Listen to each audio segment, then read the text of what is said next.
間唔中又會遇到啲朋友同我講話，咦，做運動呢個做極都減唔到肥嘅咁樣。咁呢個唔係淨係朋友討論，我都同啲好資深嘅健身教練都討論過嘅。咁當然實際要減肥咧，其實有大約70%係嚟自控制個熱量攝取飲食嗰邊，30%嘅運動幫手。但係啦，再加埋啦，其實唔係所有運動同減肥都有關係會幫到手嘅，係得2大類幫到手嘅啫。一個叫帶氧運動，即係咩咧？簡單嚟講，唔係出汗，出汗係你熱嘅啫。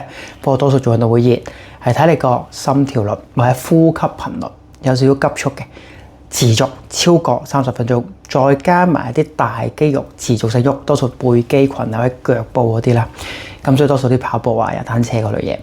咁然後去到直接透過呢一個動作運動嚟到燃燒脂肪 ，OK？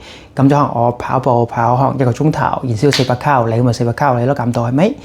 咁然後啦，另外一類係咩咧？係負重運動，就係一啲我哋針對每個肌肉反覆性去刺激，咁嚟到做咩咧？